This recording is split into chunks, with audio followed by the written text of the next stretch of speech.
Alhamdulillahi Rabbil Alamin Wabihi nasta'inu ala umuri dunya waddin Wa sallallahu ala sayyidina Muhammadin Wa ala alihi wa sahbihi wa sallama ajma'in Amma ba'du Fa uhayyikum bitahiyyatin islamiyyatin mubarakah Assalamualaikum warahmatullahi wabarakatuh. Ikhwah dan akhwat mu'takifin dan mu'takifat, barakallahu fikum jami'an. Alhamdulillah, Allah subhanahu wa ta'ala masih memberikan nikmat yang luar biasa kepada kita. Nikmat Ramadan. Dan Ramadan sudah di asrul awakhir. Kita juga sementara ini karena saya juga sekarang ikut ya. Kita semuanya juga diberikan nikmat, kemampuan dan kemungkinan untuk iktikaf, berdiam diri di masjid di asrul awakhir ini. Dan kita melaksanakannya semata-mata untuk taqarrub ilallah, untuk mendekatkan diri kepada Allah Subhanahu wa taala. Bukan puasa karena tidak punya makanan, bukan i'tikaf karena tidak ada tempat di rumah atau di asrama. Kita melaksanakan ini semata-mata kita mencita-citakan dan berharap agar kita lebih dekat dengan Allah Subhanahu wa taala. Semoga apa yang menjadi niatan kita ini terus ada dalam segala aktivitas kita dan hingga akhir hayat kita insyaallah, sehingga apa yang kita lakukan ini benar-benar menjadi ibadah yang ikhlas kepada Allah Subhanahu wa taala. Amin ya rabbal alamin. Ikhwatil mu'takifin wa akhwatil mu'takifat rahimakumullah. Kajian saya pagi hari ini tentang tazkiyatun nafs. Tazkiyatun nafs artinya pembersihan jiwa. Ada kalimat tazkiyah, ada kalimat an-nafsi. Tazkiyah dalam bahasa Arab dari kata zakka yuzakki tazkiyatan.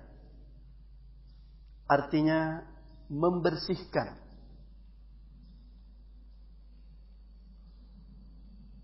Atau zakatan, pembersihan. Pelaku tazkiyah, pelaku pembersihan itu disebut muzakki. Muzakki. Karena itu orang yang membersihkan hartanya dari hak yang harus dikeluarkan disebut muzakki. Dan sebelum Ramadan ini berakhir, kita semuanya harus menjadi muzakki. Harus mengeluarkan zakat, yaitu zakat fitrah itu.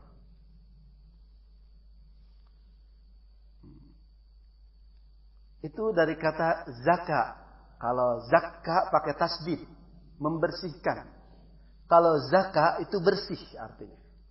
Zaka bersih, yazki sedang atau akan bersih.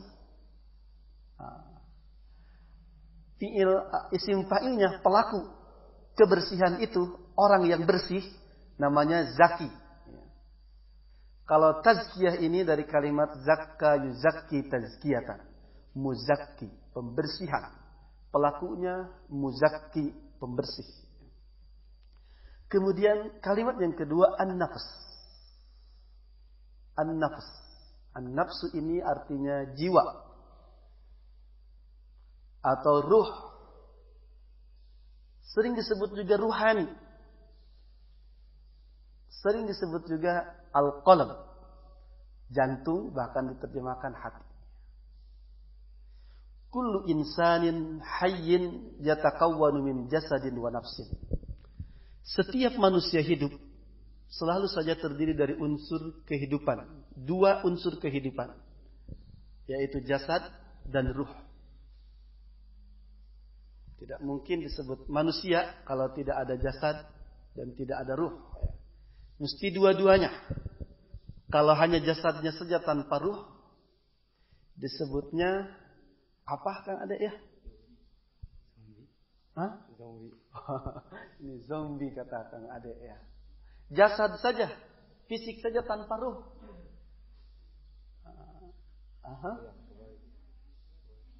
Terbalik ya. Jasad saja tanpa ruh. Apa? Akhwat yang cepat menjawab pertanyaan ini ya.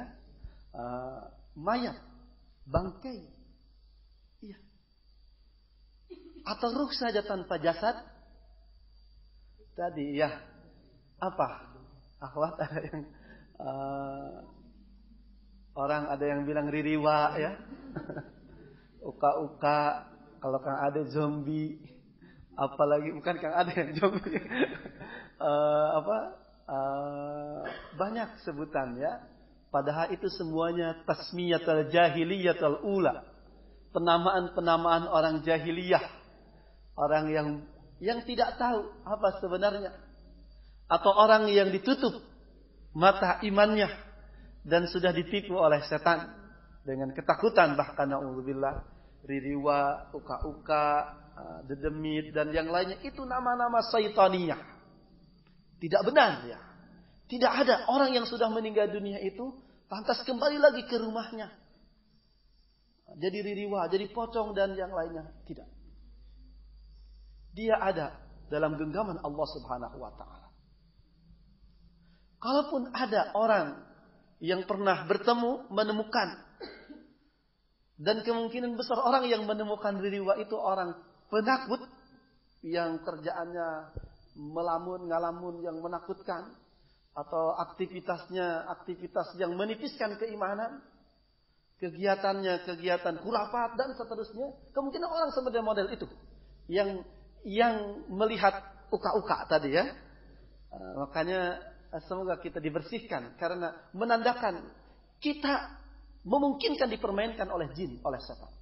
Kalau toh ada dan kita pernah melihatnya, na'udzubillah, dia adalah setan. Baik dari golongan iblis atau dari golongan jin. Tidak mungkin dari golongan manusia. Karena manusia mah tidak bisa ngalengit ya, tidak bisa menghilang, tidak bisa terbang. Kemungkinannya setan dari golongan iblis.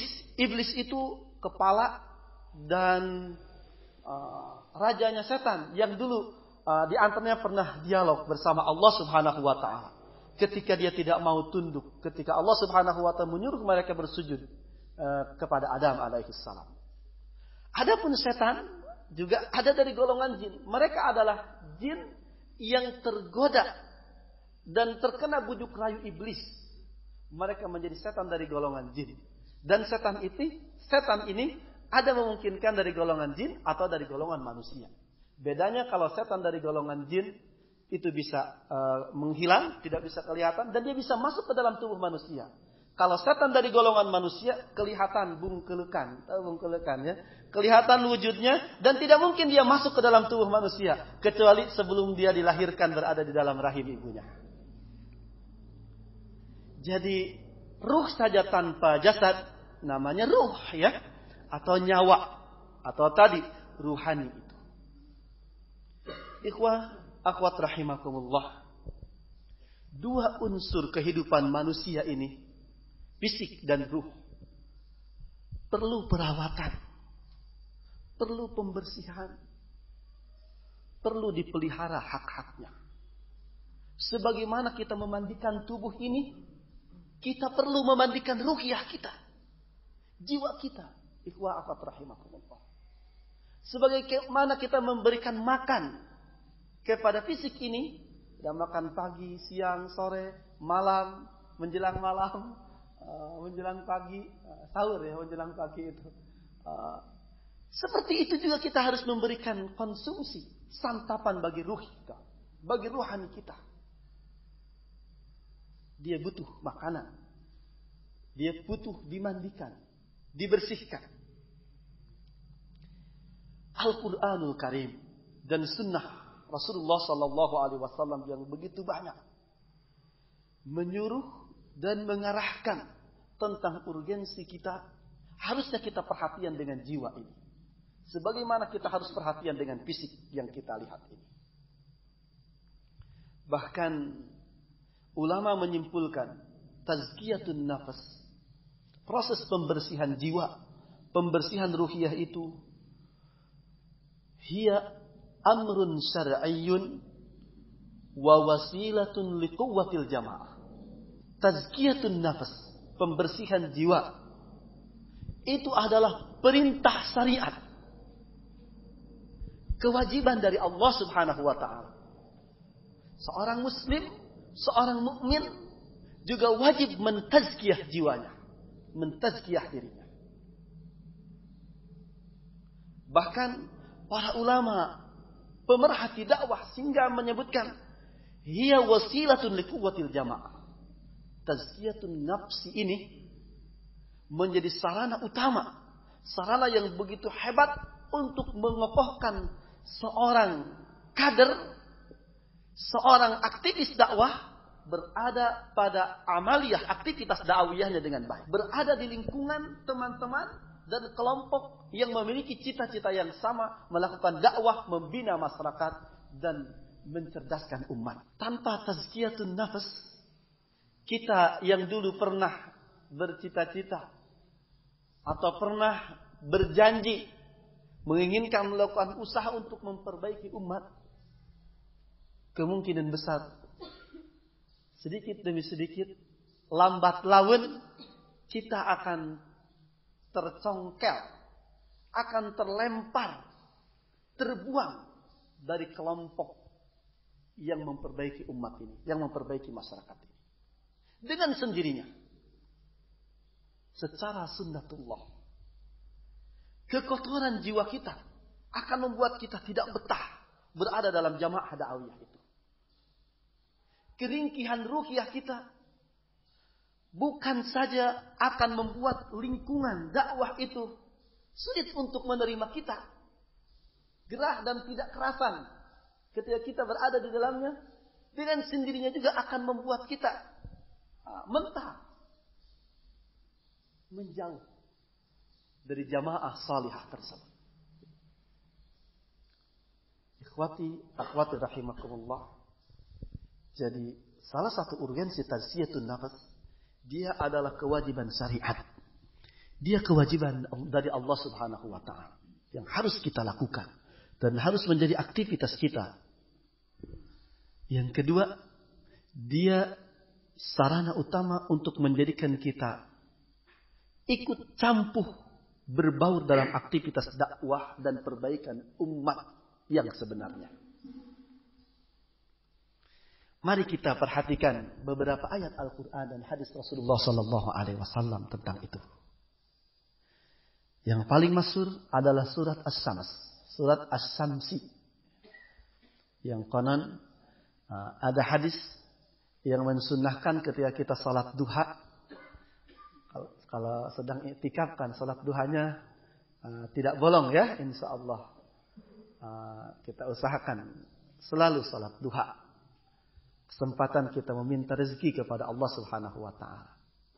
Dan rezeki itu bukan sekedar uang saja, rumah megah saja, kendaraan bagus saja. Rezeki itu juga berupa ketenangan hati, berupa lingkungan yang baik, teman yang soleh, pasangan yang soleh dan atau solihah yang akan mendukung dan selalu erat dekat dengan kita di jalan Allah Subhanahu wa ta'ala. Salat duha. Ada hadis yang menyebutkan rakaat pertama baca surat As-Samsi, rakaat kedua baca surat Ad-Duha. Walaupun silakan membaca surat apapun dalam salat duha dan salat-salat yang lainnya. Bukan berarti mesti harus baca surat itu. Dan kalau tidak baca surat itu tidak afdal atau tidak sah salatnya. Tidak ya. Ikhwah akhwat rahimakumullah, dalam surat As-Samsi ayat ke-7 sampai ayat 10. A'udzu billahi minasy syaithanir rajim. Wa nafsin wa ma sawwaha fa alhamaha fujuraha wa taqwaha qad aflaha man zakkaha wa qad khaba man dassaha. Demi jiwa dan kesempurnaan penciptaannya. Ikhwah akhwat rahimakumullah, begitu sempurna Allah menciptakan ruh dalam diri kita itu. Dan kulir ruhu min amri rabbi. ilmu tentang ruh ini lebih banyak dalam genggaman Allah Subhanahu wa taala. Kita tidak terlalu banyak mengetahui tentang ruh ini. Paling bisa mengambil beberapa pelajaran. Begitu sempurna dan luar biasa penciptaan ruh dalam jiwa kita ini.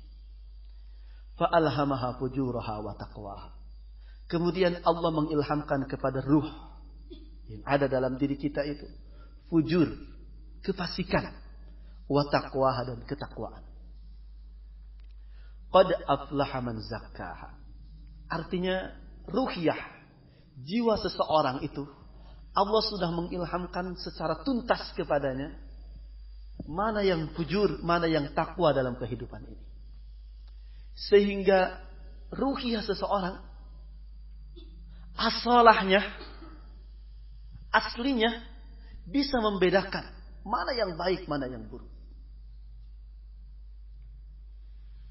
Namun yang menentukan kemudian sikap masing-masing orang kepada ruhiyahnya itu. Qad aflaha man zakkaha. Berbahagialah orang, sukses, beruntunglah orang yang selalu berusaha mentazkiyah jiwanya, membersihkan dirinya. Ikhwah, akhwat rahimakumullah. Dengan proses tazkiyah yang dilakukan oleh seseorang, maka ketakwaan dan kefujuran yang Allah Subhanahu wa taala pernah ilhamkan pada ruhiyah kita akan selalu jelas di hadapan kita. Setiap saat, dimanapun kita berada, dalam kondisi apapun, kita bisa melihat mana yang fujur, mana yang takwa itu.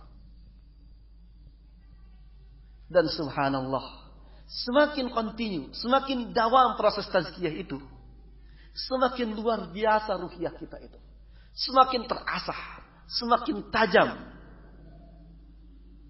Bahkan bisa saja ruhiyah ini selalu bisa menangkap isyarat-isyarat Allah Subhanahu wa taala. Bukankah pandangan dan firasat ruhiyah yang benar itu selalu akan tepat dengan kehendak Allah Subhanahu wa taala?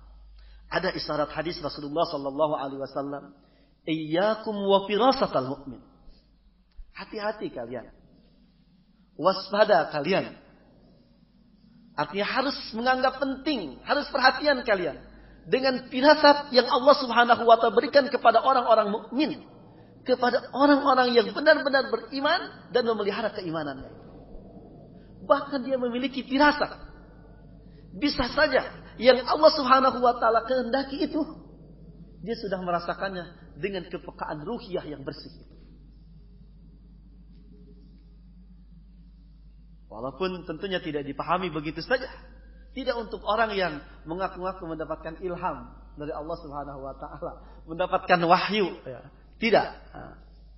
Itu tidak diaku-aku dan tidak menjadi keyakinan seseorang. Walaupun kita akan melihat dari tanda-tanda kesolehan dan kebersihan ruhiyah dari ucapan dan perbuatannya. Qad aflaha man zakkaha. Berbahagialah orang yang selalu mentazkiyah jiwanya. Karena fujur dan takwa yang pernah Allah ilhamkan pada ruhiyah kita akan selalu bisa terjaga. Akan selalu jelas dalam kehidupan kita setiap saat. Dimanapun. Wa qad khaba man dassaha. Rugi dan sungguh celaka orang yang mencoba-coba, apalagi selalu mentadsis. Kebalikan tazkiyah, tadsis, ya. Tadsis, ta, da, sin, ya, sin.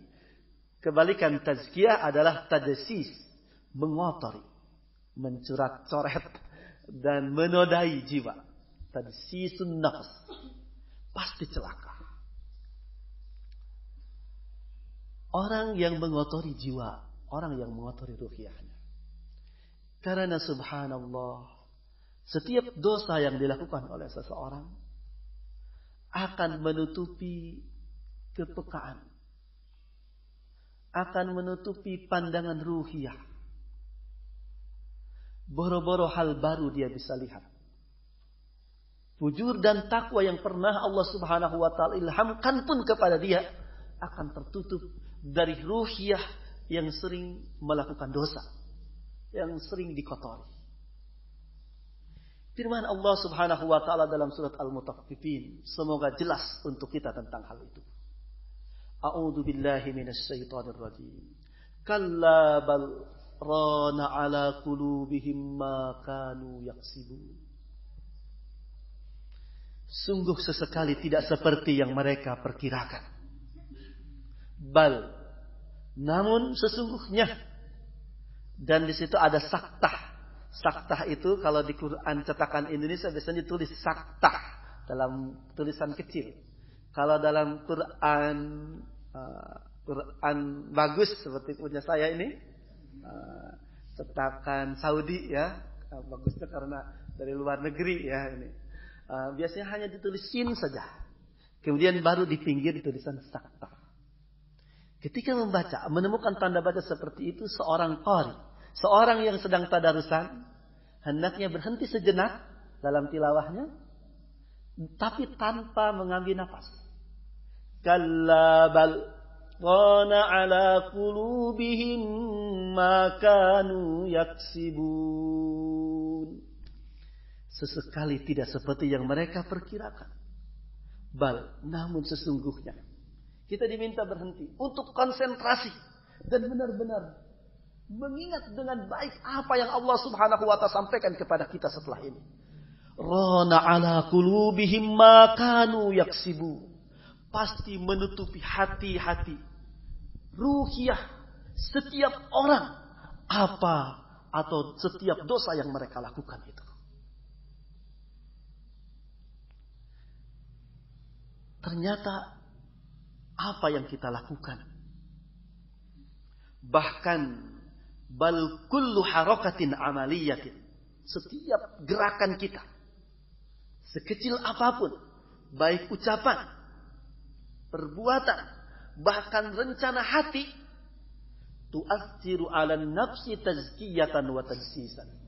Itu akan berpengaruh hebat pada ruhiyah kita, pada jiwa kita, baik sebagai tazkiyah, pembersih, atau sebagai tajsis, penutup, pengotong, pemberi noda itu. Hadis Rasulullah sallallahu alaihi wasallam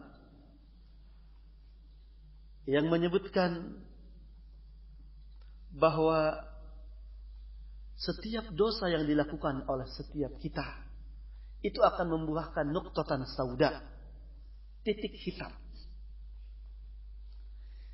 Sebesar apa dosa yang kita lakukan, sebesar itu pula titik hitam yang ada pada ruh itu. Sebanyak apa dosa yang kita lakukan, sebanyak itu juga dosa yang akan dititikkan. Noda hitam yang akan tertitik pada ruhiyah kita. Kalau besar dan sering, jangan-jangan bukan titikan lagi ya, tapi tumpahan hitam. Bukan noda lagi ya, tumpahan hitam yang membanjiri ruhiyah kita.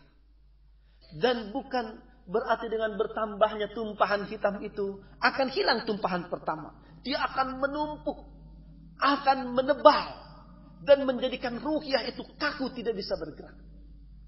Hingga buta, hingga mati. Bahkan na'udzubillah. Fa innaha la ta'mal absar, walakin ta'mal qulubul lati fis sudur. Yang aku khawatirkan, kata Allah Subhanahu wa taala, dan tentunya yang harus menjadi sesuatu yang menakutkan dalam kehidupan kita, bukan kebutaan mata ini, tapi kebutaan mata yang ada di balik dada itu. Kebutaan ruhiyah, kebutaan hati. Karena jika itu sudah terjadi, summum bukmun umyun fahum la yarji'un. Bukan hal yang mustahil. Mata itu akan benar-benar buta, mata hati itu. Kita pun akan menjadi orang yang keluh, tidak bisa bicara, tidak bisa mendengar, tidak bisa melihat mana yang baik, mana yang buruk. Padahal itu pernah diilhamkan oleh Allah Subhanahu wa taala pada ruhiyah kita. Na'udzubillah. Mungkin itulah sebabnya ketika ada beberapa orang yang melakukan kemaksiatan, melakukan kesalahan, dan terbiasa dalam maksiat tersebut. Kemudian dia bangga dengan dosa yang dia lakukan. Ketika diingatkan pun oleh saudaranya, bahkan peringatan itu bukan saja datang dari saudaranya, dari lingkungannya. Allah Subhanahu wa Ta'ala pun sudah langsung memberikan peringatan itu dengan bencana alam misalkan. Dengan sesuatu yang dahsyat terjadi di depan matanya. Tapi na'udzubillah, ruhiyahnya tidak pernah tergerak untuk peka menerima peringatan Allah Subhanahu wa Ta'ala itu. Dia tetap saja buta, tuli, tidak bisa menangkap yang Allah Subhanahu wa Ta'ala isyaratkan. Sehingga la yarji'un, tidak memungkinkan dia untuk kembali ke rel dan jalan yang Allah Subhanahu wa Ta'ala berikan kepadanya. Ikhwah akhwat rahimakumullah. Hadis Rasulullah sallallahu alaihi wasallam yang sahih juga harus mengingatkan kita, yang menyebutkan ala inna fil jasadi mudghah fa idza saluhat saluhal jasadu kullu wa idza fasadat fasadal jasadu kullu ala wahiyal qalb. Ingatlah wahai umatku. Hadis ini disampaikan Rasulullah sallallahu alaihi wasallam dengan penuh kelembutan. Kalau dilihat redaksinya ya, begitu lembut beliau menyapa kita. Ala, ingatlah wahai saudaraku. Dan itu karena benar-benar beliau menyayangi kita.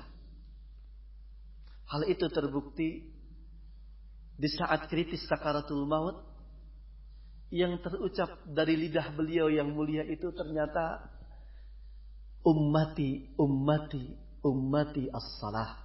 Beliau menyebutkan kita, mengenang kita di saat-saat kritis sakaratul maut itu. Bukan istri, bukan anak-anaknya, bukan keluarganya, tapi kita umatnya. Dan beliau memesankan kepada kita untuk menjaga salat.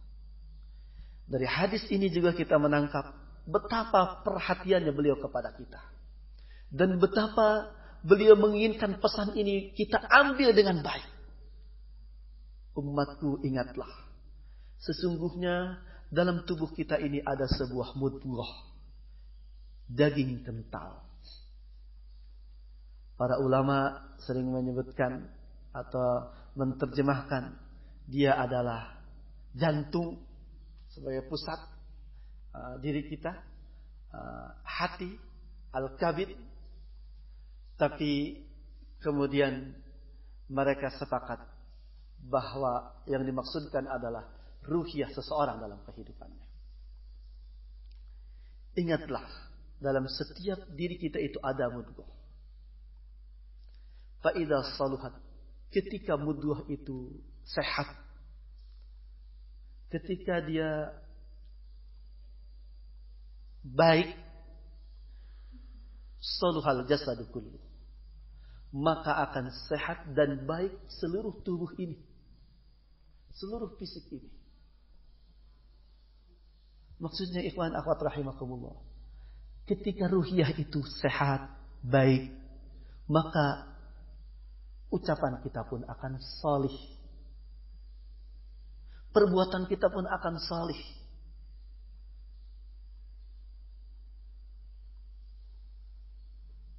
Hingga fisik kita, tubuh ini juga akan salih, baik dan sehat. Betapa banyak ulama yang menyebutkan, ternyata banyak penyakit-penyakit tubuh ini, penyakit-penyakit fisik ini tumbuh disebabkan karena penyakit kronis yang sudah menghinggapi ruhiyah, hati kita. Ada istilah, orang yang sering marah kemungkinan akan sakit darah tinggi. Orang yang banyak hasud itu iri, dengki kepada orang lain, tidak senang ketika orang lain mendapatkan nikmat. Bukan saja perbuatannya yang akan nyeleweng, yang akan rusak, fisiknya pun akan dekat dengan penyakit-penyakit yang hebat. Fa idza saluhat saluhal jasadu kulluh wa idza fasadat, dan ketika dia rusak, ketika dia sakit, fasadal jasadu kulluh, maka akan rusak sakit juga seluruh tubuh ini.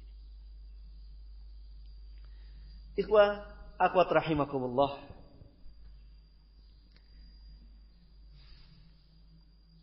Berkait dengan kullu amalin, setiap perbuatan, bal kullu harakatin amaliyah, bahkan setiap gerakan aktivitas kita, baik qauliyah, ucapan, bahkan hingga rencana dalam hati kita, semuanya itu berpengaruh kepada jiwa, baik sebagai pembersih atau pengotor jiwa.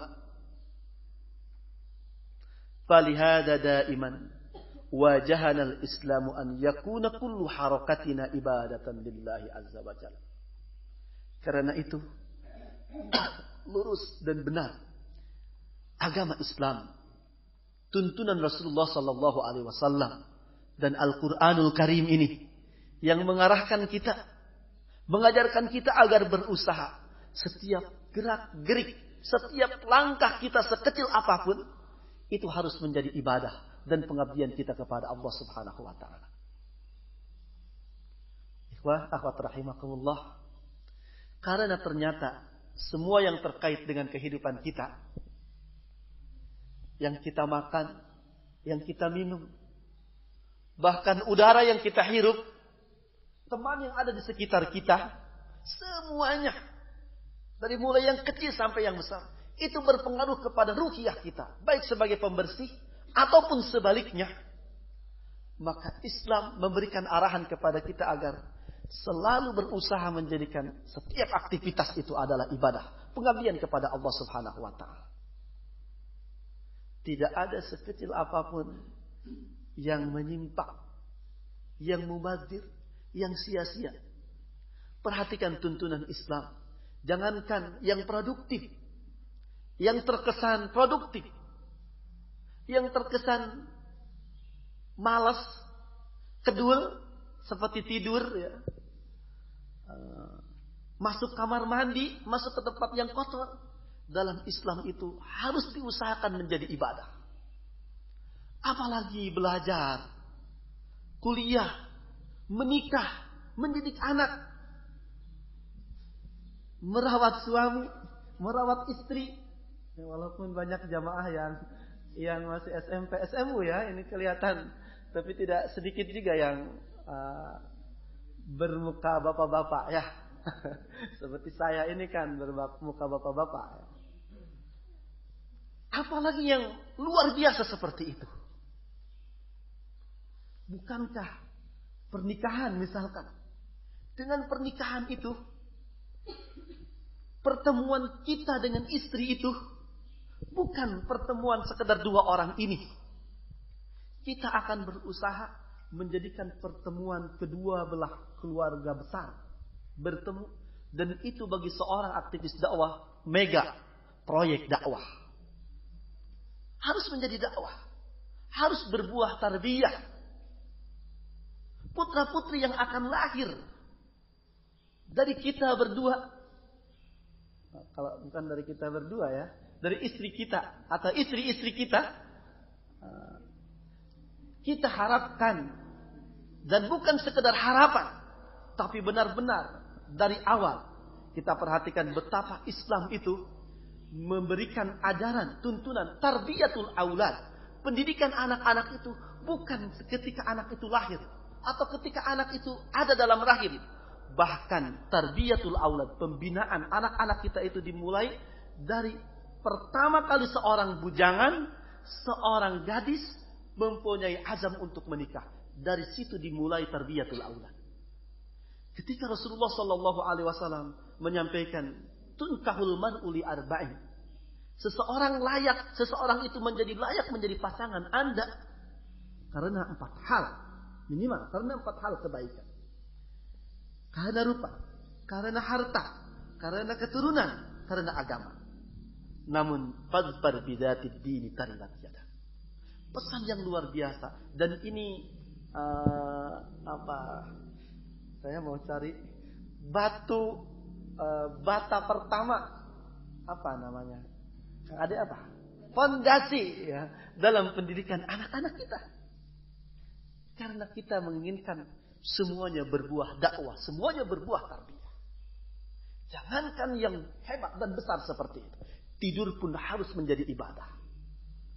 Karena itu jangan sembarangan ketika kita mau tidur. Sebelum tidur, kita harus ada yang kita pertanyakan pada diri kita. Kira-kira tidur ini ibadah atau bukan? Sudahkah kita mempersiapkan untuk menjadikan tidur ini ibadah atau bukan? Kalau belum, diusahakan jangan tidur dulu. Na'udzubillah, kalau setiap tidur mentang-mentang sedang iktikaf ya, ketika masuk ke ruang tidur langsung sambil loncat, jubrag, sek, langsung tidur ya. Seorang mukmin tidak seperti itu ya. Subhanallah, Rasulullah sallallahu alaihi wasallam yang mengajarkan ketika mau tidur itu bahkan berwudu dulu. Kalau mandi dulu enggak tidur ya. Berwudu dulu, kemudian salat sunah wudu kalau memungkinkan. Setelah itu baca surat Al-Fatihah. Baca surat Al-Baqarah. Kalau Al-Baqarah bukan semuanya ya. Kalau semuanya juga tidak tidur-tidur ya, 2 juz setengah ya. Ini maksud awal, tengah dan akhir ya. Subhanallah, Islam itu selalu saja mudah ya. Padahal ketika saya katakan surat Al-Baqarah pun kelihatan serius semua. Kayaknya siap gitu, tidak apa-apalah menjelang tidur baca surat Al-Baqarah ya. Karena kalau Rasulullah SAW, saya menemukan hadis, beliau menjelang tidur itu tidak pernah absen membaca surat Al-Isra, bukan surat Al-Baqarah ya. Selalu beliau membaca surat Al-Isra menjelang tidurnya. Itu ternyata ketika ditelaah, luar biasa pesan dalam surat Al-Isra itu. Dan pesannya itu sampai detik ini harus menjadi perhatian kita. Dalam surat Al-Isra itu banyak jurus dan langkah-langkah kita untuk membebaskan diri dari penjajahan Yahudi. Salah satu ayat yang fenomena dalam surat Al-Isra adalah generasi yang akan bisa membebaskan umat ini dari cengkraman Yahudi yang begitu hebat dan mengakar menyeluruh kepada umat ini. Mereka punya karakter 2, yaitu ibadan lana uli ba'sin sadid. Memiliki karakter ubudiyah yang baik kepada Allah Subhanahu wa taala, menjadi hamba Allah, dan uli ba'sin sadid, memiliki kekuatan yang luar biasa. Nanti kita baca lagi kalau kita mau menjadi generasi penghapus dan penghajar, pemukul mundur Zionis yang sadis itu. Ternyata sampai hari ini penjajahan yang paling hebat, perilaku yang paling sadis yang dilakukan oleh musuh-musuh Islam dan sulit dihilangkan, yang dilancarkan oleh orang-orang Yahudi. Itu salah satu rahasia Rasulullah tidak pernah absen membaca surat Al-Isra menjelang tidurnya. Kembali, yang kita baca menjelang tidur itu surat Al-Baqarah, awal, tengah, dan akhir. Kemudian baca surat Al-Ikhlas, membaca Falak bin Nas, Qul a'udzu birabbil falaq, Qul a'udzu birabbin nas. Setelah itu baru baca doa mau tidur, Bismikallahumma ahya wa bismika amut. Atau ada doa yang lain, Allahumma wadda'tu nafsi. Ya Allah, aku titipkan jiwaku, diriku kepadamu selama aku tidur ini. Setelah itu Rasulullah SAW bahkan mencontohkan meniup kedua telapak tangannya. Kalau lagi sendiri boleh keras juga ya niupnya sampai muncrat, gitu ya. Kemudian diusapkan ke muka dan ke seluruh tubuh. Setelah itu baru mengambil posisi mau tidur, yaitu dengan menghadap ke kiblat, berbaring ke sebelah kanan, mirip dengan mayat yang ada di kuburan. Maksudnya minimal setiap orang yang mau tidur, setiap orang yang mau mengalami mati kecil itu, bukankah tidur itu latihan mati? Ikhwah awat rahimakumullah. Lihat, kita mirip orang yang mati kalau lagi tidur.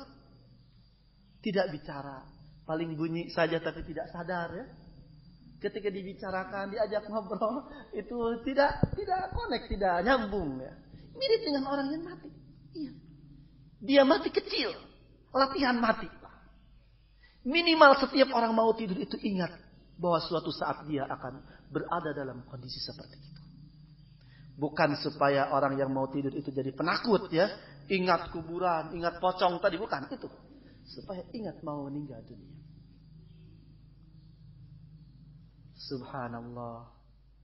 Tidur yang demikian, insya Allah ibadah. Walaupun bunyi sampai keras ya. Kalau lagi i'tikaf kita bisa tahu ya. Ternyata beberapa teman kita itu suka bersuara tidurnya ya. Wallahu alam kalau akhwat begitu atau tidak. Walaupun bunyi seperti itu ibadah. Dan insya Allah tidur kita akan berkualitas. Yang penting tidur itu kan kualitasnya ya. Bukan kuantitasnya. Bukan jumlah tidurnya. Jangan tertipu harus tidur minimal 8 jam. Kalau kita lihat ulama. Banyak yang mereka tidur jauh dari 8 jam. 3 jam itu sudah cukup. 4 jam itu cukup. Karena tidur mereka berkualitas.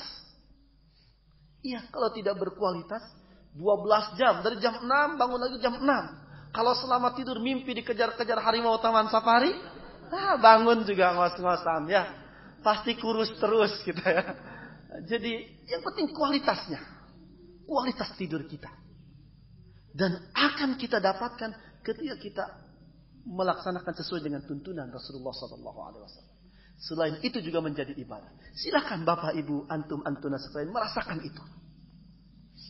Akan lebih hebat kualitas tidur kita. Setelah tidur kita baca doa. Subhanallah. Semuanya ada zikirnya, ada doanya. Mau masuk kamar mandi juga kita ada doanya. Selain tata krama, adabnya juga dituntunkan dalam Islam. Semua itu tiada lain supaya semua aktivitas kita menjadi ibadah. Duduk kita di kamar mandi itu harus jadi ibadah juga. Karena kalau tidak, jangan salah. Ada 2 kemungkinan aktivitas kita. Kalau tidak menjadi ibadah, maka akan menjadi aktivitas yang membuat hati ini tertutup dari apa yang pernah Allah Subhanahu wa taala ilhamkan pada diri kita. Kalau bukan ibadah, maka akan jadi maksiat ucapan kita. Perbuatan kita itu. Mau masuk kamar mandi, kita mendahulukan kaki kiri. Agar menjadi ibadah. Membaca doa. Bismikallahumma ahya wa bismika amut ya. Alhamdulillah. Kalau yang i'tikaf mah ingat terus ya. Karena kamar mandinya juga di bawah kan. Jangan salah baca doa ya. Walaupun kamar mandi banyak ya. Karena salah baca doa, bisa-bisa di kamar mandi tidur ya. Karena baca doanya doa mau tidur, di kamar mandi jadi tidur juga ya. Sama kalau mau ikut kajian duha juga jangan baca doa Bismikallahumma ahya bismika amut ya. Nanti kebablasan ya. Itu. Kita harus berusaha sekuat tenaga menjadikan segala aktivitas kita ibadah. Agar ruhiyah ini bersih terus. Terjaga terus. Karena kalau tidak lengah sedikit saja. Lupa saja kita untuk menjadikan ibadah. Perbuatan kita itu. Maka akan terjadi sebaliknya. Wah, akhwat rahimakumullah. Paling mudah tadi. Ketika kita lupa. Mau tidur dengan adab-adab yang dituntunkan oleh Rasulullah SAW tadi. Kita lupa. Tidak ngeh. Ketika masuk kamar mandi biasa saja, main gebrus-gebrus saja. Jangan dikira itu tidak ada masalah. Jangan dikira itu tidak masalah. Ketika kita buka baju, buka pakaian ini, tanpa adab yang dituntunkan Islam, jangan dikira baik-baik saja. Perhatikan hadis Rasulullah SAW ketika mengajarkan doa mau buka baju itu. Ada yang hafal doa mau buka baju? Ayo jangan sampai tidak ada yang hafal ya. Kalau ada yang hafal akan menjadi ilmu yang bermanfaat untuk yang lain. 1, 2, 3. Wassalamualaikum ya. Tidak ada berarti yang hafal. Doanya Bismillahilladzi la ilaha illa huwa. Judulnya masih Bismikallahu juga ya. Bismillahilladzi la ilaha illa huwa. Dengan namamu ya Allah. Zat yang tiada ilah, tiada Tuhan selain Dia, selain Allah Subhanahu wa taala. Dalam hadis sahihnya tentang doa ini, ikhwan akhwat rahimakumullah. Ketika seseorang mau membuka bajunya, iblis, setan itu ronghok. Tahu ronghok tidak? Rajo melihat, datang di sekelilingnya banyak, matanya sampai melotot, mau menyaksikan apa yang terjadi. Ketika kita membuka baju itu, iblis dan setan itu mau melihat kita. Dan ketika kita buka baju tanpa doa, maka dia benar-benar akan melihat seluruh tubuh kita, seluruh aurat kita. Na'udzubillah. Tidak sampai situ saja. Dia akan berusaha dan dengan leluasa menjadikan seluruh tubuh kita ini sarana untuk melupakan kita dan orang lain dari Allah Subhanahu wa taala. Na'udzubillah. Tubuh kita ini akan dia dengan leluasa dia manfaatkan untuk menjadi sarana melalaikan diri kita dan orang lain dari Allah Subhanahu wa taala. Na'udzubillah. Tapi ketika kita membaca doanya mudah, pendek. Bismillahirrahmanirrahim. Maka secara langsung, otomatis, akan ada hijab antara kita dengan setan, dengan iblis itu. Tidak mungkin dia melihat dan melakukan perbuatan keji kepada kita. Ikhwah, akhwatullah. Seperti itu. Itu baru pakai baju. Belum tadi di kamar mandi. Yang banyak hadis, banyak ulama menyebutkan kamar mandi itu istana yang paling indah bagi iblis dan setan. Tempat yang paling mudah dia melakukan rekayasa untuk hamba-hamba Allah.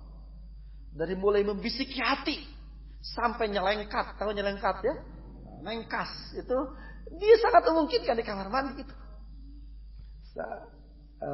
Kelihatan tidak paham nyelengkat ya. Orang bisa jatuh di kamar mandi. Jangan-jangan itu salah satu usaha setan juga. Usahakan. Sekecil apapun aktivitas ini. Sesuai dengan tuntunan Allah dan Rasulullah SAW. Agar semuanya berbuah ibadah. Syukur. Kalau dia juga tarbiyah. Pembinaan untuk diri kita. Pembinaan untuk orang yang ada di sekitar kita. Suami, istri dan anak-anak kita. Sehingga kemuliaan Islam itu akan lebih dekat dengan kehidupan kita insya Allah. Ikhwah, akhwat rahimakumullah. Banyak ayat dan Al-Quran, banyak ayat dan hadis Rasulullah SAW yang mengarahkan kita agar menjadikan setiap aktivitas sekecil apapun adalah ibadah. Banyak hadis ya, kita harus baca hadis. Saya di sini mengambil contoh selain yang tadi. 1, 2, 3, 4. Gimana? Mau dilanjutkan? Mau dibacain nggak? Dengan cepat atau mau pindah ke bagian yang lain? Bacain sekilas ya. Didereg-degen ya. Dereg-degen itu dibaca dengan cepat ya. Kita perhatikan. Hadis yang diriwayatkan oleh Imam Tirmidzi dari Abu Hurairah radhiyallahu anhu. Min husni islamil mar'i tarkuhu ma la ya'ni. Sebagai bukti baiknya keislaman seseorang, dia meninggalkan apa yang tidak berhubungan dengannya. Apa yang tidak bermanfaat dalam kehidupannya. Artinya, sebagai bukti baiknya keimanan seseorang, apa yang dia lakukan selalu berkualitas. Selalu ibadah. Selalu bermanfaat. Tentunya semua itu sesuai dengan kemampuan kita mengolahnya. Hadis yang kedua berikutnya. Dari Abu Hurairah. Diriwayatkan oleh Imam Bukhari dan Muslim. La yu'minu ahadukum. La yu'minu ahadukum hatta yuhibba li akhihi kama yuhibbu li nafsihi. Sungguh tidak beriman seseorang di antara kalian. Bukan orang beriman. Seseorang di antara kalian. Orang-orang yang mengaku beriman itu tidak beriman. Hingga dia benar-benar dalam kehidupannya sudah mencintai saudaranya seperti mencintai dirinya sendiri. Wah, akhwat rahimakumullah. Perhatikan. Kedekatan kita. Tegur sapa kita dengan sesama muslim. Salaman kita. Pandangan kita. Cara kita berbicara. Semuanya harus bernilai ibadah. Harus bernilai ukhuwah.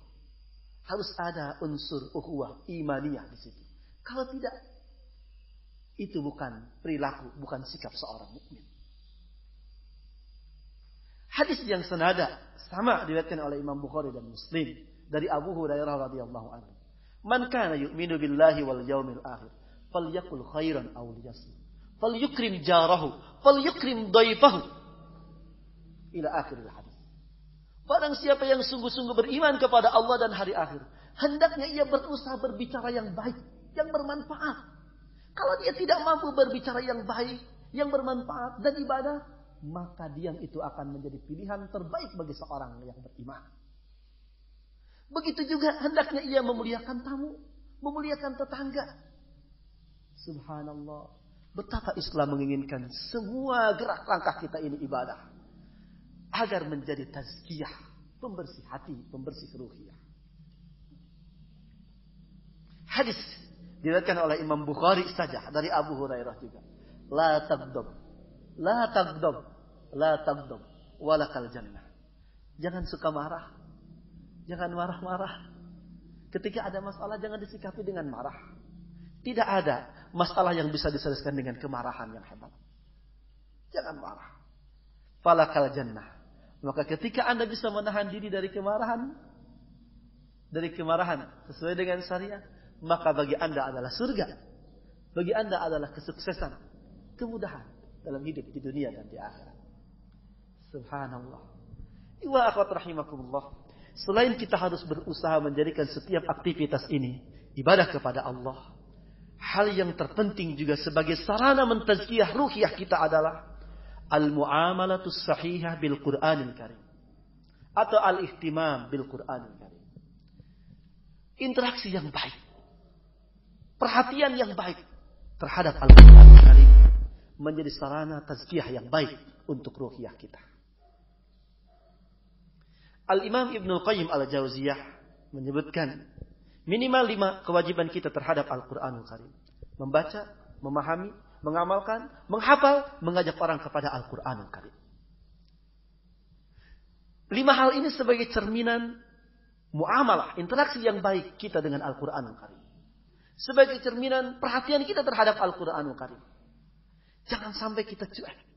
Jangan sampai kita kurang perhatian terhadap Al-Qur'an. Kita simak, ada ayat Al-Quran dalam surat Az-Zukhruf yang harus mengingatkan kita tentang interaksi yang baik terhadap Al-Quran.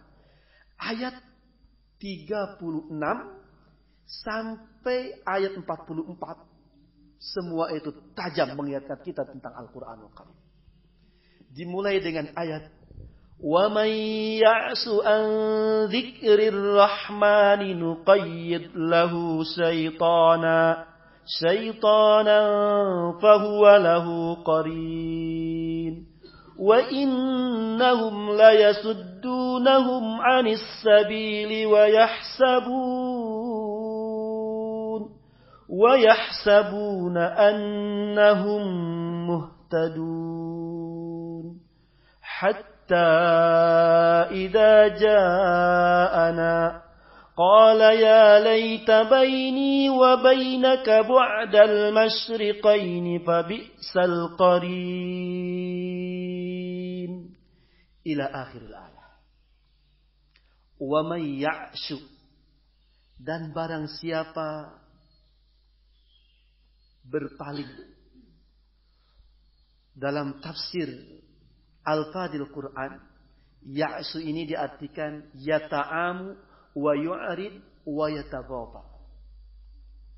Berpaling, tidak perhatian, cuek an dzikrir rahman, dari peringatan Allah Subhanahu wa taala. Para ulama tafsir bersepakat yang dimaksud zikrul rahman itu adalah Al-Qur'anul Karim. Barang siapa yang berpaling, menganggap enteng, tidak perhatian dengan Al-Qur'an, nuqayyid, artinya nusabbib, nutih lahu, maka Allah akan menjadikan sebab atau membiarkan bagi orang yang berpaling dan tidak perhatian dengan Al-Quranul Karim, syaitanan, membiarkan setan, fahuwa lahu qarin, menjadi teman akrab. Qarin itu musahib muqarinun lahu la yufariqu, menjadi teman akrab dekat yang selalu berada di dekatnya dan tidak pernah berpisah dengannya. Ikhwah akhwat rahimakumullah, redaksi ayat ini syarat dan jawabnya. Barang siapa ngalumayankeun, tahu ini bahasa Prancis katakan ada ya, gagabah, ini bahasa Sukabumi bagian selatan, gagabah, lumayan, yataghafal, pura-pura lupa atau tidak perhatian ketika lupa, ketika jatuh dengan Al-Quran. nuqayyid, maka Allah akan menjadikan setan menjadi teman dan selalu dekat dengan orang yang tidak baik interaksinya dengan Al-Qur'anul Karim dan tidak pernah berpisah, tidak pernah meninggalkannya lagi. Allah akan menjadikan setan menjadi teman kita. Maksud ayat ini, orang yang kurang perhatian dengan Al-Quran, maka setan akan segera mendekatinya dan menjadi teman dekatnya. Mafhum mukhalafahnya, berarti orang yang memiliki interaksi yang baik dengan Al-Quran, setan tidak akan mampu mendekatinya, apalagi mengarahkannya. Na'udzubillah. Kita perhatikan ayat berikutnya. Wa innahum la yasuddunahum 'anis sabil wa yahsabuna annahum muhtadun. Dan sesungguhnya setan yang menjadi teman bagi orang yang jauh dari Al-Quran itu, la yasudduna 'anis sabil, pasti akan selalu menghalangi mereka dari jalan Allah Subhanahu wa taala. Berat sekali. Setan itu akan selalu mampu dan mudah menghalangi kita dari jalan Allah ketika kita kurang berinteraksi dengan baik dengan Al-Qur'anul Karim. Wa yahsabuna annahum muhtadun. Sementara orang-orang itu, orang-orang muslim ini bukan bercerita tentang orang-orang kafir, bukan. Bercerita tentang orang-orang mukmin, orang-orang muslim yang sudah menjadikan dan beriman kepada Al-Quran. Yakin Al-Quran itu jalan hidupnya. Tapi kemudian dia kurang perhatian, maka setan akan menjadi temannya yang selalu menghalangi dia dari jalan Allah. Bukan sedang bercerita tentang orang kafir, tapi tentang orang Islam, tentang kita. Setan itu akan menjadi teman dan selalu menghalanginya dari jalan Allah. Sementara dia yahsabuna annahum muhtadun, mengira bahwa dirinya itu mendapatkan hidayah. Mengira bahwa dirinya itu berada di jalan Allah Subhanahu wa taala. Na'udzubillah, ikhwah akhwat rahimakumullah. Kita harus lebih hati-hati, kita harus lebih perhatian dengan diri kita ini. Kita harus berusaha memperbaiki interaksi kita dengan Al-Quran. Kalau tidak, jangan-jangan kita merasa sebagai seorang muslim, seorang mukmin, na'udzubillah, bahkan sebagai seorang aktivis, seorang dai, sementara di hadapan Allah kita sudah menjadi teman akrab setan, laknatullah, na'udzubillah. Ya. Subhanallah, kalau kita cermati masyarakat kita, masyarakat yang suka, terbiasa bahkan bangga dengan maksiat, bukankah mereka itu masih merasa sebagai seorang muslim, sebagai seorang mukmin?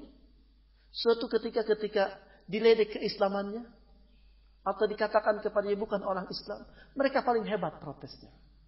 Mereka mengira sebagai seorang muslim, seorang yang mendapatkan hidayah. Padahal hidayah itu sangat jauh darinya. Sebaliknya, setan dan iblis sebagai temannya. Wa yahsabuna annahum muhtadun. Hatta idza ja'ana. Hal itu akan terjadi hingga kesempatan suatu saat dia datang kepadaku, kata Allah Subhanahu wa taala. Baru dia tersadar, baru dia mengungkapkan penyesalannya. Qala ya laita baini wa bainaka ba'dal masriqaini fa bi'sal qarin. Sungguh jika antara aku dan engkau, wahai setan. Jadi ketika di hadapan Allah nanti, baru mereka akan merasa dan tersadar. Baru mereka akan saling memaki antara setan dengan pengabdinya ini. Sungguh jika engkau ini jauh dariku, bu'dal masriqaini wal maghrib, kamu di barat, aku di timur, istilahnya seperti itu. Baru dia merasakan betapa tidak baiknya dia dekat dengan setan itu. Fabi'sal qarin, sungguh setan itu teman yang paling buruk. Wala yanfa'akumul yawma idz zalamtum annakum fil 'adzabi mustarikun. Sungguh hari ini, di hari kiamat, di yaumul hisab, di hadapan Allah Subhanahu wa taala, tidak berguna lagi penyesalan itu. Ucapan dan slogan-slogan hebat itu. Ketika kalian tetap berada dalam kezaliman bersama setan itu, sungguh kalian di dalam azab Allah, di dalam neraka Allah, mustarikun, bersekutu, bersama-sama, babarengan dalam siksa Allah Subhanahu wa taala. Terus beberapa ayat setelah itu, di ayat 43, Allah menegaskan kembali, memesankan kembali kepada kita. Fastamsik billadzi uhiya ilaik, innaka ala siratim mustaqim. Karena itu, wahai Rasulullah sallallahu alaihi wasallam, wahai kalian, wahai kita orang-orang beriman, berpegang teguhlah dengan apa yang udah diwahyukan kepadamu, yaitu Al-Qur'anul Karim. Innaka ala siratim mustaqim. Dengan demikian, dipastikan kamu tetap berada pada jalan yang lurus. Berpeganglah teguh kepada Al-Qur'anul Karim. Sebagaimana pesan Rasulullah sallallahu alaihi wasallam ketika mengatakan, aku hanya meninggalkan 2 warisan kepada kalian. Di mana kalian berpegang kepada keduanya, tidak akan pernah tersesat. Karena itu, gigitlah dengan gigi geraham kalian. Artinya dengan gigi yang tidak mungkin kalian melepaskannya lagi. Addu alaihima bin nawajid. Dia adalah Al-Quran dan Sunnah. Wa innahu ladzikrun laka wa liqaumika wa sawfa tus'alun. Sesungguhnya Al-Quran itu adalah peringatan, pelajaran dan tuntunan bagimu wahai Muhammad, wa liqaumika, dan bagi kaummu wahai Muhammad, bagi kaum muslimin, wa sawfa tus'alun. Dan sungguh kalian akan dimintai pertanggungjawaban oleh Allah Subhanahu wa taala di akhirat kelak tentang interaksi kalian terhadap Al-Qur'anul Karim. Ikhwah akhwat rahimakumullah. Kita harus memperkuatkan azam kembali. Di Ashrul Awakhir, di bulan Ramadan, di Syahrul Quran ini, di bulan diturunkannya Al-Qur'an ini, kita harus memperkuat azam, memperkuat tekad kita untuk memulai interaksi yang baik dengan Al-Qur'an. Bukan basa-basi lagi, bukan teori lagi. Kita benar-benar harus membaca Al-Qur'an. Harus membaca Al-Qur'an.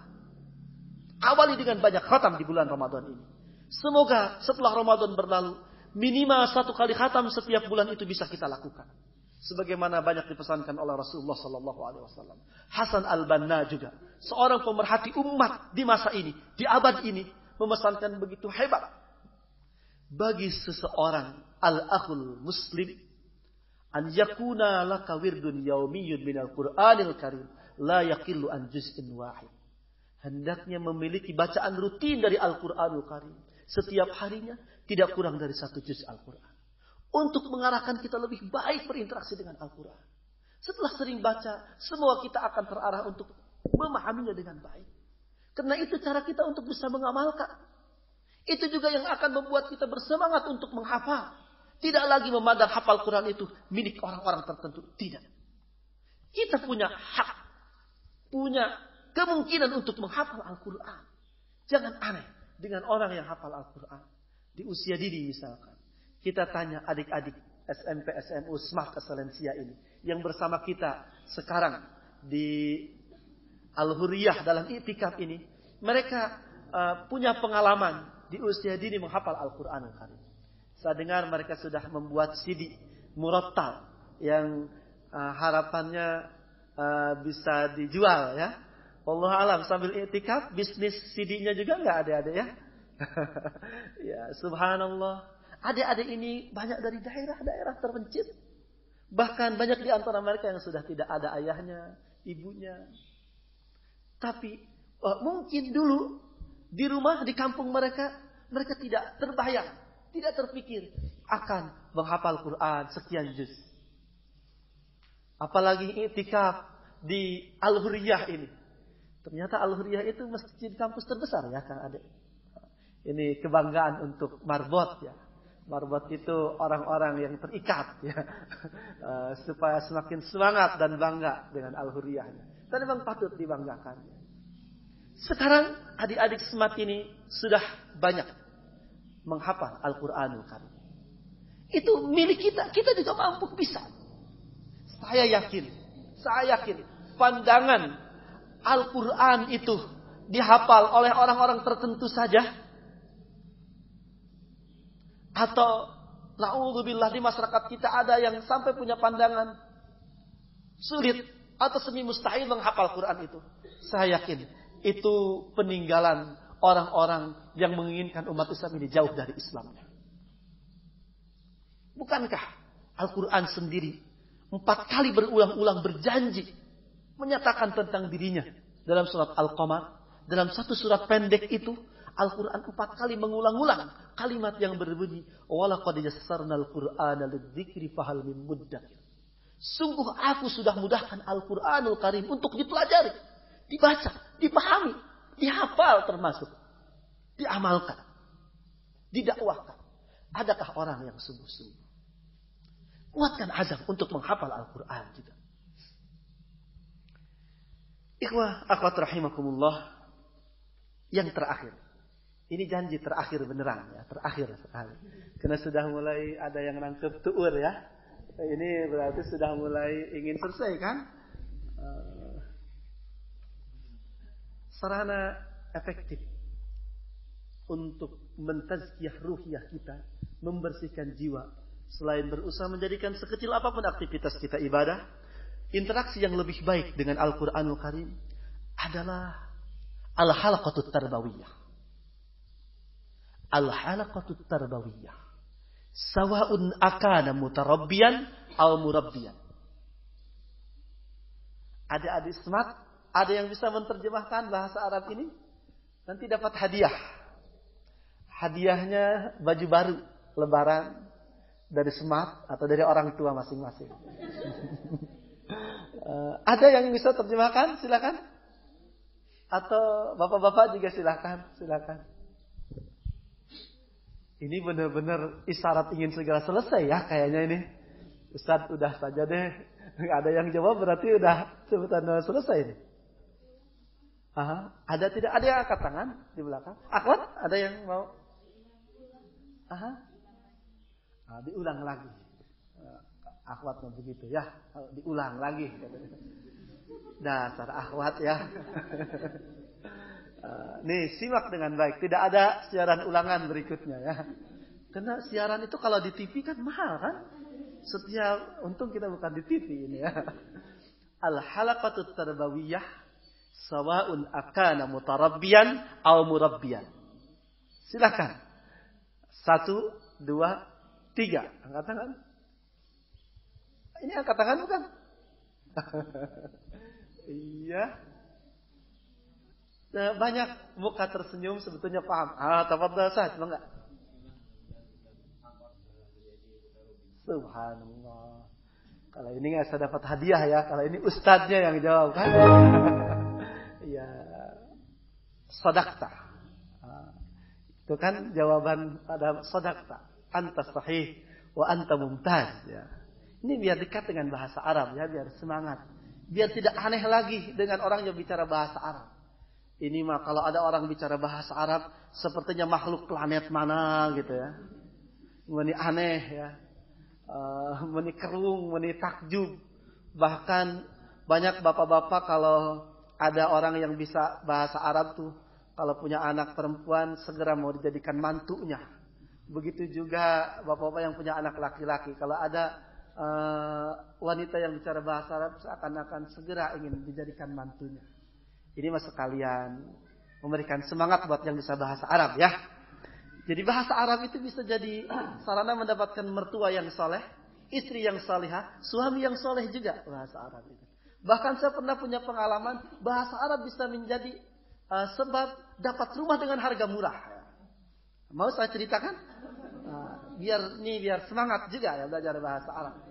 Dan bahasa Arab itu tidak sulit. Saya sekarang tinggal di rumah, ini biar sekalian promosi juga. Sekarang saya tinggal di rumah seluas 280 meter. Bangunannya tidak kurang dari 200 meter. Panjang pisan, di depannya toko, di belakangnya rumah hunian. Dulu ketika pertama kali saya ketemu dengan penjualnya, pemiliknya, dia menawarkan sekitar 150 juta. Ternyata ketika saya ketemu langsung dengan pemilik aslinya, dia itu orang Arab yang pernah kuliah di Saudi juga. Saya sekalian saja ajak ngomong bahasa Arab kan. Luar biasa, setelah dia tahu saya bisa bahasa Arab, langsung dia menurunkan harganya menjadi 85 juta. Berapa juta turun itu ya? Itu baru dengan beberapa interaksi bahasa Arab. Dalam hitungan menit mungkin. Berkah bahasa Arab ya. Di dunia, subhanallah. Di akhiratnya, orang yang masuk surga itu harus bisa bahasa Arab. yang menyebutkan bahasa Arab itu bahasa ahli surga, itu hadis sahih. Hadis sahih. Tidak diragukan lagi.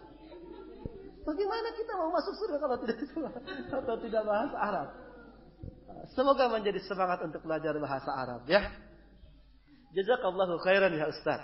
Al-halaqatu tarbiyah artinya pertemuan rutin yang bersifat tarbiyah, yang bersifat pembinaan, pengembangan diri, yang bersumberkan Islam.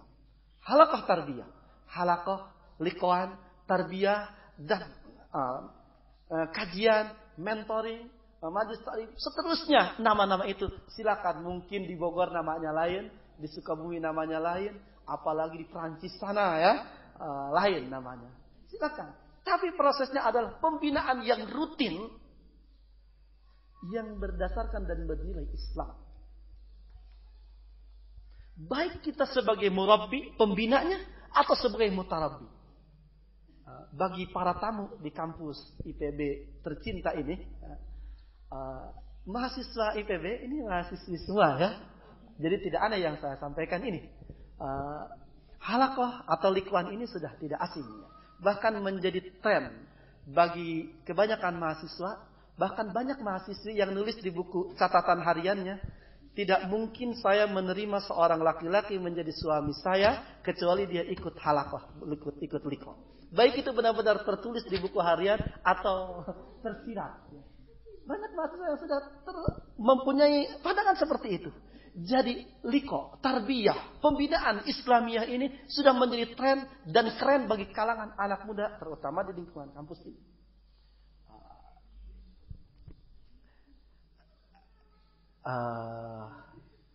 Kok jadi mogok saya ya? Apa yang ingin saya sampaikan? Maksud saya, penting sebagai seorang muslim dalam kondisi umat Islam seperti sekarang ini, kita punya rencana, punya strategi yang jelas untuk menjadikan Islam ini tuntunan dan jalan hidup kita. Untuk mengembalikan umat dan Islam ini kepada posisinya yang sebenarnya, yaitu khairu ummah. Kuntum khairu ummatin ukhrijat linnas. Perlu kita punya strategi itu. Dan salah satunya, kita harus benar-benar paham Islam dan mengamalkannya dengan baik.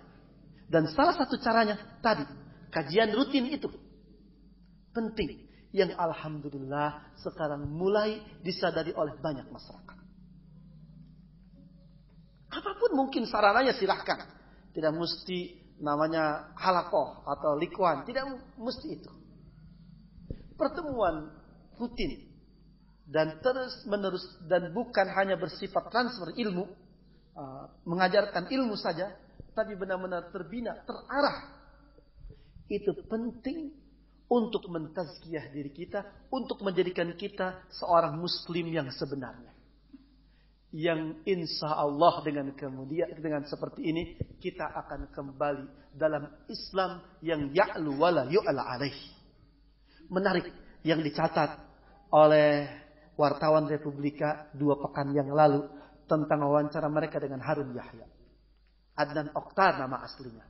Dia menyebutkan umat Islam Indonesia sedang menyongsong masa keemasan. Dalam bahasa lain, as-sahwah al-islamiyah, kebangkitan Islam itu dari Asia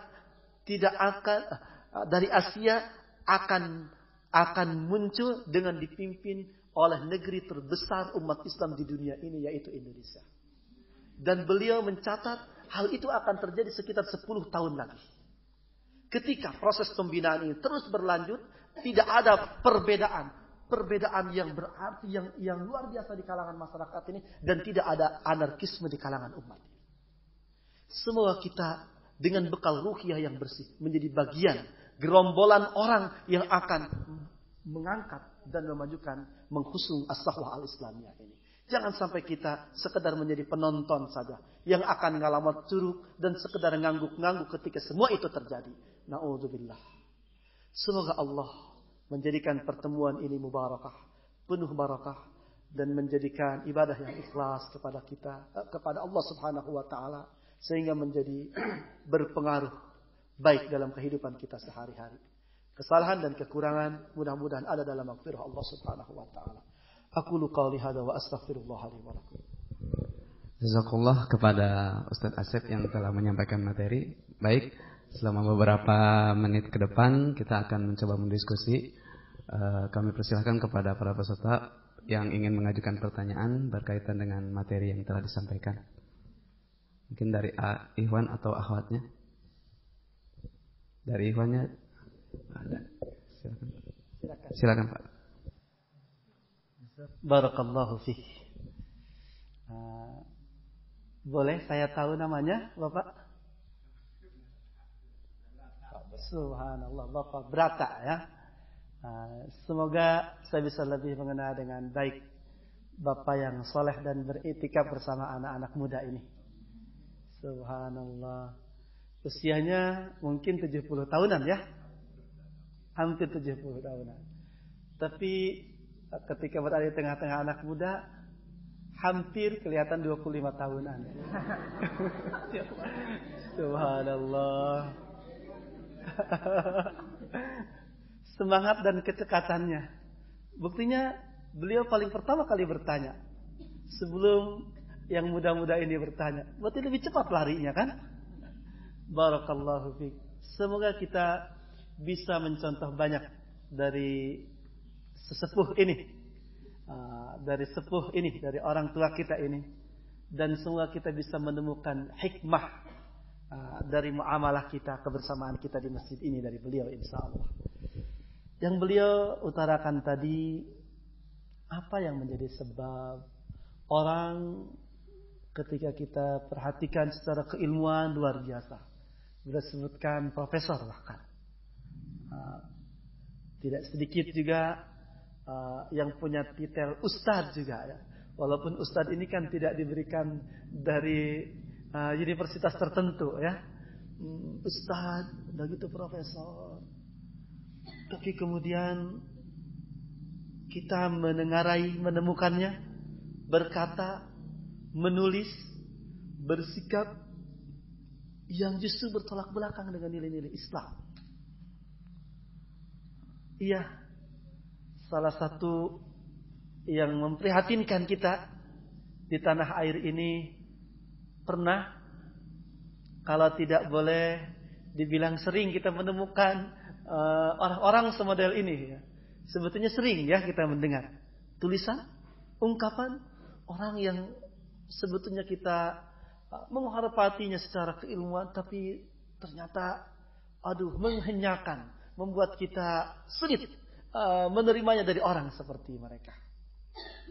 Apa sebenarnya yang terjadi? Banyak hal, banyak penyebab yang mengantarkan kepada suasana atau hingga pribadi semodel ini. Di antaranya transfer ilmu yang tidak Islami, proses belajar mengajar yang tidak sesuai dengan tuntunan Islam, proses qiraah yang tidak disertai dengan bismi rabbik, iqra bismi rabbikal ladzi khalaq, yang tidak seperti itu. Jadi belajar sekedar memenuhi kepuasan, kebutuhan akliyah fikriyah saja.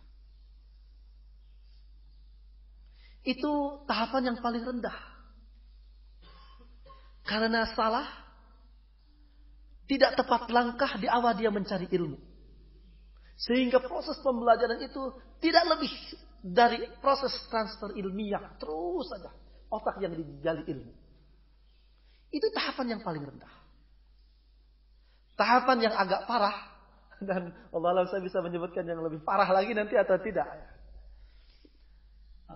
Yang keberangkatan belajar yang tidak disertai dengan bismi rabbikal ladzi khalaq ini, yang membuat mereka terkecoh, tertipu, tidak selektif lagi memilih guru, sehingga ketika ada rekayasa, tipu daya yang disodorkan kepada mereka untuk belajar Islam kepada orang-orang yang sudah mempersiapkan program sedemikian rupa hebatnya untuk membuat orang-orang ini ragu terhadap Islam, orang-orang Islam ini ragu terhadap Islam, atau masyarakat dunia jauh dan benci terhadap Islam, mereka dengan mudah menerimanya. Ketika mereka diberikan beasiswa untuk belajar kepada orang-orang orientalis. Orang-orang yang bukan muslim, tapi mereka memang memiliki keilmuan Islam yang banyak. Ilmu Islam mereka bukan untuk mereka amalkan, tapi untuk bisa mencari celah dari mana mungkin mereka meragukan umat Islam atau membusuk Islam dari dalam. Mereka punya alasan ketika mereka belajar Islam dari model-model orang seperti ini. Mereka mengatakan belajar Islam kepada orientalis itu kita akan menemukan Islam yang lebih jujur. Karena orang-orang orientalis itu jujur menilai Islam. Mereka menilai Islam dari luar. Mereka lupa kalau Islam itu harus dipelajari dari orang yang bukan sekedar paham, tapi juga harus mengamalkan. Al-alimul amil itu mesti bagi seorang muallim, bagi seorang guru dalam Islam. Karena Islam ini bukan sekedar teori, bukan sekedar keilmuan, tapi harus menjadi warna dari amalan sehari-hari. Guru kita pun harus orang-orang semodel ini. Makanya kalau kita cuk-curuk, paham cuk-curuk ya? Kita teliti, kita baca tentang siapa orang-orang yang layak menjadi guru. Atau dalam proses taklim, al-ilmu wa ta'lim dalam Islam, luar biasa sebutan-sebutan untuk guru bagi seorang guru dalam Islam itu. Ada yang disebut mudarris, ada yang disebut ustadz, muallim, muwajjih, sampai nakib, sampai syekh, begitu. Ada tahapannya gitu. Kualitas mereka menentukan itu. Kualitas mereka menentukan tahapan-tahapan itu. Ada sampai orang yang hafal itu untuk menjadi tahapan-tahapan tersebut tuh ada harus hafal Quran sekian ayat, sekian juz, harus hafal hadis sekian ribu misalkan. Bahkan mereka yang hafal Al-Quran, hafal hadis pun, ketika akhlaknya tidak sesuai dengan tuntunan Al-Quran dan hadis, tidak layak menjadi seorang guru dalam Islam. Kita ingat ada kisah ulama yang mencari hadis. Dia berbulan-bulan berjalan agar bisa ketemu dengan seorang syekh periwayat hadis itu. Ketika sampai ketemu syekh periwayat hadis itu, berbulan-bulan ya, karena dulu tidak ada bajai, tidak ada sepeda, tidak ada motor ya. Apalagi motor yang sampai bisa hilang ketika lewat, ketika lari ya. Tidak ada ya dulu. Karena itu mereka harus berbulan-bulan menuju seorang guru itu. Guru ini dikenal sebagai guru yang luar biasa. Hafalan Qur'annya banyak, hadisnya juga banyak. Tapi ketika dia sampai kepada guru, padahal sudah berbulan-bulan dia mau menuju mencari guru ini, ketika dia sampai belum ketemu, melihat sang guru itu memanggil binatang peliharaannya dengan seakan-akan menggenggam makanan yang akan memancing binatang peliharaannya itu. Ketika binatangnya itu datang, ternyata tidak ada makanan di sini, dia malah maksudnya membohonginya, memancingnya untuk menangkapnya. Langsung syekh yang mencari hadis ini memutuskan untuk tidak lagi perlu ketemu dengan orang tersebut, dengan syekh tadi. Setelah menghabiskan waktu sekian lama, dia tinggalkan. Karena tidak yang dia dengar tidak sesuai dengan muwasafat seorang alim. Padahal baru saja ngaledek hayam, ngaledek piaraannya. Seperti itu. Seorang muslim, dan ini bukan sekedar untuk guru-guru, bukan. Bukan sekedar untuk para guru, para ustaz. Setiap muslim itu harus berusaha. Apa yang diucapkan sesuai dengan yang dia lakukan. Apa yang dia ketahui itu harus berusaha dia amalkan. Perhatikan banyak peringatan Allah Subhanahu wa taala. Ya ayyuhalladzina amanu lima taquluna ma la taf'alun. Kabura maqtan indallahi an taqulu ma la taf'alun. Ini bukan sekedar untuk ustaz, tapi untuk seluruh lapisan muslim. Kenapa kalian berbicara tanpa kalian amalkan? Kedustaan. Dosa yang sangat besar di hadapan Allah ketika kalian berbicara saja, mengetahui saja, tapi tidak berusaha untuk mengamalkan. Jadi ada kemungkinan mereka berawal dari proses belajar yang kurang tepat, kemudian nyasar, gurunya juga tebager ya. Jadi ada ya di tanah air itu pernah ada mahasiswa-mahasiswa terbaik itu dikirim untuk mengambil master S2, S3 di luar negeri di Eropa untuk belajar Islam. Guru-guru mereka itu orang-orang orientalis. Dan banyak sekali itu. Pertukaran pengajar juga itu dilakukan. dan begitu hebat. Selain pengaruhnya di tanah air, di luar juga mereka belajar. Dan sekarang ini ya terhitung masa panen mereka ya. Jadi tidak ada kalau kita menemukan banyak orang semodel itu. Muslim dengan gelar-gelar keislaman atau keilmuan tertentu, tapi kita terhenyak dengan ungkapan, dengan tulisannya yang benar-benar bertolak belakang dengan Islam. Bagaimana tidak ikhwan akhwat rahimakumullah, ketika orang menyebutkan, seorang ulama menyebutkan menutup aurat itu tidak wajib. Itu sekedar adat dan kebiasaan orang Arab. Karena orang Arab itu laki-lakinya senang makan daging kambing. Di daerah yang panas, kalau wanita itu auratnya terbuka, maka mereka akan begitu ganas memangsanya. Sangat tidak beralasan.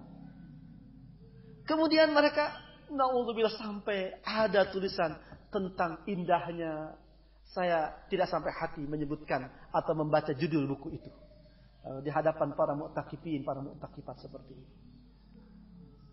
Bukannya itu luar biasa bertolak belakang dengan Islam, tapi itu muncul dari orang-orang yang mengatasnamakan Islam. Limada, kunaon, ya. Kenapa terjadi seperti ini? Ini makanya sepuh kita ini bertanya, kenapa seperti ini? Iya, ada yang salah.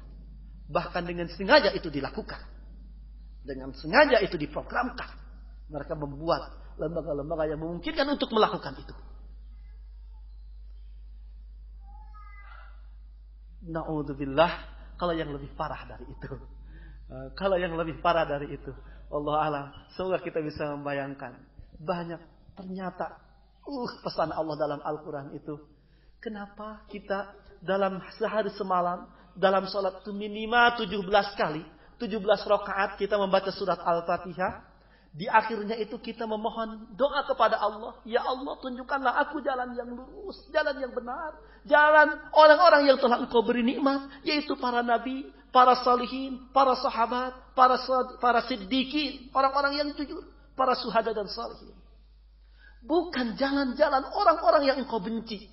Yang dimaksud adalah orang-orang Yahudi yang Allah laknat, yang Allah benci karena sikap dan kesombongan mereka, yang hingga membunuh para nabi itu. Dan bukan cara-cara, langkah-langkah orang-orang Nasrani, orang-orang yang sesat itu. Kenapa hingga 17 kali sehari semalam? Ditambah dengan peringatan-peringatan ayat Al-Quran. Karena ternyata sekarang kita menemukan luar biasa usaha mereka untuk mengarahkan, untuk menjauhkan umat Islam dari Islam ini. Hingga di bangku-bangku sekolah mereka sampai, bahkan atas nama Islam sekalipun mereka bisa melakukan itu. Saya pikir ketika mereka mengkampanyekan terorisme yang dilakukan oleh orang-orang Islam, seperti itu.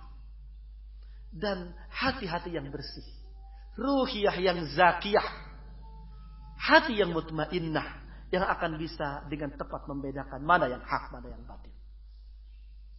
Karena itu benar wajib ya, kudu kita mentazkiyah diri ini.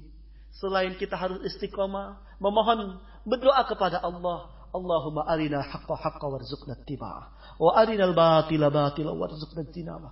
Begitu hebat kabut dalam kehidupan kita. Begitu tebal asap di lingkungan kita ini. Kalau kita tidak berada dalam lingkungan yang tepat, lingkungan orang-orang yang soleh. Kalau kita tidak berada di tengah orang-orang yang istiqomah di jalan Allah, sangat mudah kita tergelincir dari jalan Allah Subhanahu wa taala. Benar dan lurus yang Rasulullah SAW ingatkan dengan kuat kepada kita. Ada orang yang semenjak kecil hingga sejengkal lagi dengan ajal melakukan amalan ahli surga, tapi pada kesempatan yang singkat itu dia melakukan amalan ahli neraka yang kemudian dia berakhir dengan perbuatan itu. Wa akhwat rahimakumullah. Kita harus memperkuat tawakal dan ketergantungan kita kepada Allah Subhanahu wa taala. Wallahu a'lam bishawab. Semoga kajian rutin halaqah tarbawiyah supaya kita selalu berada dalam lingkungan yang tepat itu benar-benar menjadi aktivitas yang istiqomah kita di dalamnya. Wallahu a'lam. Baik, barangkali dari awatnya ada satu mungkin untuk yang terakhir ya. Terima kasih. Iya. Ada hadis Rasulullah SAW. Bahkan terucap dalam salah satu khutbah Rasulullah SAW menjelang Ramadan. Khutbah tarhib Ramadan. Selain yang diriwayatkan oleh Salman Al-Farisi, oleh Al-Uqaili, juga ada khutbah yang berbunyi dibukakan pintu surga kan, kemudian wagullat dan diikat, dibelenggu para setan itu. Tapi pertanyaannya, kunaon atuh ya. Kunaon itu kenapa atuh ya? Kenapa di bulan Ramadan ini masih banyak orang yang melakukan maksiat? Suka bahkan bangga dengan dosa. Apakah setan itu bisa melepaskan belengguannya, iketannya? Iya. Yang dibelenggu dalam hadis itu sama. Kalau itu tidak berbeda pendapat. Setan dibelenggu baik dari golongan jin atau dari golongan iblis, itu dibelenggu semuanya. Ya. Jadi dibelenggu yang dimaksud dalam hadis itu. Hanya teknis pembelengguannya kumaha bagaimana ya? Saya ingin menjelaskan dari situ. Jadi kalau dibelenggunya hadis itu benar bahwa setan baik dari golongan iblis atau dari golongan jin itu dibelenggu di bulan Ramadan itu. Tapi pertanyaannya, kenapa ada orang yang masih berbuat dosa juga? Jadi arahannya bukan mungkin itu dari setan senior iblis bisa melepaskan gitu. Jadi dia tidak dari situ. Semuanya setan baik dari golongan jin, dari golongan iblis itu terbelenggu. Menurut redaksi hadis itu. Tapi kenapa sekarang masih ada manusia yang berbuat dosa? Ikhwah akhwat rahimakumullah. Menurut penelaahan tentang hadis-hadis tersebut, ternyata yang dimaksud iglalus sayatin, pembelengguan setan itu bukan pembelengguan seperti kita nyancang kambing atau mengikat anak bandel. Suka diikat kan yang bandel ya anak-anak. Sebaiknya jangan sampai diikat ya. Sebandel apapun anaknya. Ini yang punya anak, masa budak anak sampai diikat ya. Aduh, harianan itu, makasih datain ya. Tidak seperti itu. Karena ada diriwayatkan dari Abu Hurairah radhiyallahu an, ketika beliau bertugas menjaga Baitul Mal, ternyata ada orang yang masuk ke Baitul Mal itu dan mencuri harta di Baitul Mal. Dan ternyata ketika diadukan kepada Rasulullah SAW, dan kisahnya kan berkali-kali dia datang ya, mencuri lagi, setelah ketangkap, tapi balik lagi. Ketika diadukan kepada Rasulullah SAW menyebutkan, dia adalah jin. Dia adalah jin yang melakukan kejahatan. Jadi berarti lalu lepas ya, tidak diikat seperti. Jadi yang dimaksud setan itu terbelenggu di bulan Ramadan. Dengan meningkatnya ubudiyah, aktivitas ibadah kaum muslimin di saat itu membuat setan itu tidak bergerak, tidak mampu berkutik, seakan-akan dia terbelenggu karena tidak bisa beraktivitas dengan berpuasa. Jadi bagi orang yang meningkat aktivitasnya, iya, Tuhan akhwat rahimakumullah, kalau kita telah hadis-hadis Rasulullah SAW tentang bulan Ramadan ini, kalau kita meningkatkan ibadah, tiada hari, tiada sedetik pun setan punya kesempatan menggoda kita, insya Allah. Kita beriktikaf, kita tilawah, kita sholat terus. Apalagi semua itu kita lakukan dengan ikhlas, mengejar Lailatul Qadar, mengejar ridho Allah Subhanahu Wa Taala. Terlebih ketika itu semua dilipat gandakan, ketika dapat Lailatul Qadar, khairum min alfi syahr. Terlebih ketika malaikat Allah itu turun ke bumi ini, menempel mendekati kita dan mendoakan kita. Setan itu ngalamat curug ya. Iya, tidak bisa berbuat apa-apa dia. Tapi jangan salah, untuk orang yang santai saja, tidak ada bedanya antara Ramadan dengan luar Ramadan, dengan bukan Ramadan. Bahkan masuk Ramadan maksiat semakin meningkat, na'udzubillah. Itu mah semakin akrab juga sama setan ya. Dan sebebas-bebasnya setan juga menguasainya. Na'udzubillah. Seperti itu, ukhti mu'takifah. Semoga kita menjadi hamba-hamba Allah yang mampu membuat setan dan iblis ini terlempar. Tibebet itu gubrak ya. Kalah, telak dan tidak bisa berbuat apa-apa. Sehingga kita di hari Idul Fitri nanti benar-benar minal aidina wal faizin. menjadi orang-orang yang kembali kepada Allah, kepada fitrah Allah Subhanahu wa taala, tuntunan Allah, kebersihan hati, kebeningan ruhiyah, mengharap rahmat Allah Subhanahu wa taala. Wal aidin, kembali ke wal faizin, mendapatkan kemenangan karena kita telah membuat setan dan iblis ini babak belur di hadapan kita. Jangan sampai dengan Ramadan yang luar biasa Allah Subhanahu wa taala rezekikan untuk kita tidak mendapatkan sedikit pun kebaikan. Kata Rasulullah sallallahu alaihi wasallam, "Ragima anfu rajulin." Celaka, rugi pisah seseorang yang Allah Subhanahu wa taala rezekikan, karuniakan bulan Ramadan untuknya, namun Ramadan berlalu tanpa meninggalkan sedikit pun rahmat. Wa yamdi Ramadanu duna an yatruka ayyata rahmatin. Wallahu a'lam bissawab. Ini benar-benar terakhir Kak Adek. Besok masih ada lagi ya. Mudah-mudahan semua kita bisa melanjutkan materi kita. Subhanakallahumma wa bihamdik asyhadu an la ilaha illa anta astaghfiruka wa atubu ilaik. Wassalamu alaikum warahmatullahi wabarakatuh. Waalaikumsalam.